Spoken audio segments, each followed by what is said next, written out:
Okay, so we're in OPARAY today. Welcome to 24 hour, 29 miles, 41 minutes, 270 watt hours per mile. Wait, you mean Grandpa's more efficient? Anyway, I tell you, I tried to start out with autopilot. I was sticking with it. Now, right off the bat, coming out of Lago Vista, we passed Destination Way, so there's this nice gentle right curve going downhill, and for some reason the car decided to cross the double yellow lines. Now there wasn't any traffic coming the other way to cause a problem, although there was a dump truck behind me, or in the outside lane. I was in the inside lane. So for a while, he must have gone like, I don't want to be near him. Because what happened was, as soon as you started drifting, I grabbed the wheel and tried to pull it out. I should have hit the brakes. Sorry, rookie mistake, right? Anyway, should have hit the brakes to take it out of autopilot right away with no cruise control and try to recover that way. Anyway, man, the car kind of waggled a little bit. That is left, right, trying to recover. So, oh my goodness. So after that, I did put autopilot back on. I was doing pretty good until I got to the east side of Jonestown, and there was like, there was a dump truck.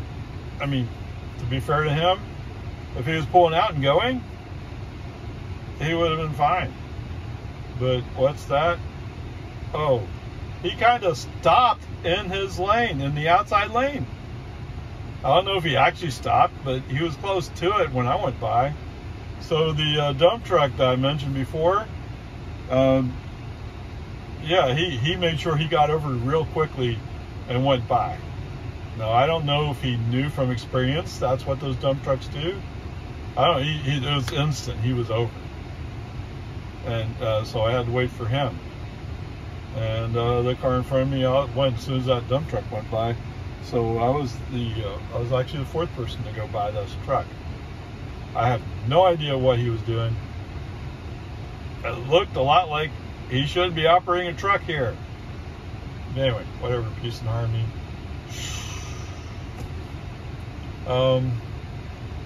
So from this point on, you know, one of the things is, once you've used FSD, going back to just plain autopilot is maddening. Because FSD will handle lane changes for you. It'll go back and forth. It'll make the turns. Autopilot doesn't make lane changes. It doesn't even make the turns for you. And while it will slow down for speed limit changes, it won't come back up to speed on speed limit changes. So you have to handle that manually. Whatever, you know, it is what it is. So from that point on, no autopilot. I'm sure it's disappointing to some of y'all, but I mean, like I said, it's just hard to get used to go back to autopilot once you got used to FSD. I'm picking up my daughter and her son today, so that's why I'm taking OPARAYs, because OPARAY is meant to carry more people comfortably. Whereas Grandpa is a Model 3. Can I fit them in the car? Yes. But with it being lower, the doors being smaller, it's harder to get in and out. Right? So, why? Anyway, yeah, it was crazy. It was craziest time today. There was a Lexus, as I was off on 183A, that Lexus started crossing the yellow dashes into my lane. So I backed off, and once it was clear in front of me, I accelerated, got away from him. Well, it must have got him all stirred up, because he decided he was going the same speed I am, but I only did the speed to go by him. Now, granted, we were doing 65 in the 75 zone. Now, really was going to do 75, but I don't know, all of a sudden he's going faster. Peace and harmony.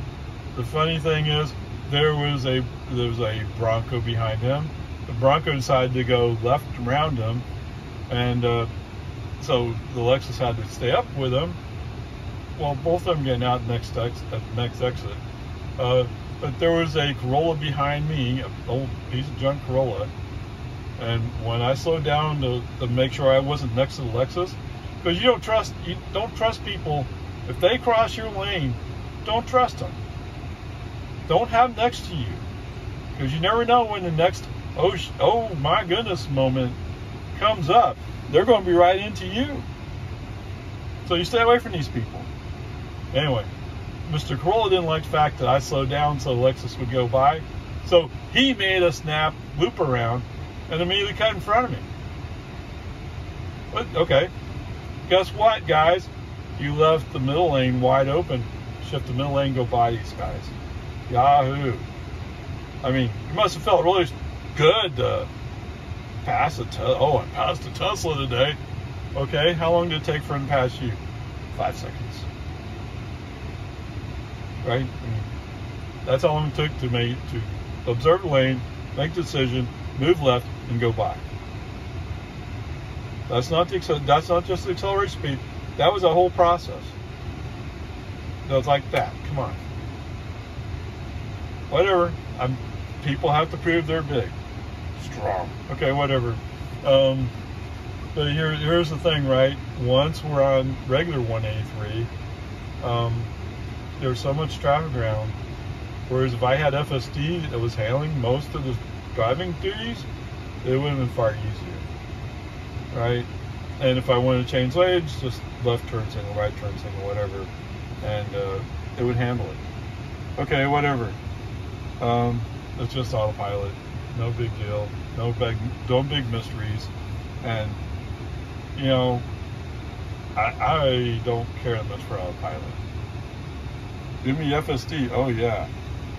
And I was watching a guy today. He's talking about, oh yeah, when FSD is fully solved and it's working fully, and we're gonna have robotaxi, it's going to cost X amount of money, which is a lot more than the $15,000 or $16,000 it is today. Anyway, whatever. Peace and harmony. We'll see what happens, right? Let's move on. All right. So I wish I could tell you that I used autopilot more this afternoon after picking up Jill, but almost not at all.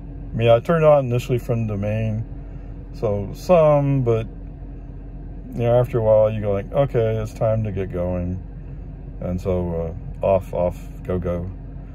Anyway, like I said before, switching from running FSD to running autopilot, oh man, that's hard to do for me. So whatever, maybe I'll have to pony up and pay for FSD, huh? Anyway, autopilot worked okay. It's just a few places where, you know, it's kind of different, but it's mostly the lane changes that I miss the most. Anyway, there you go.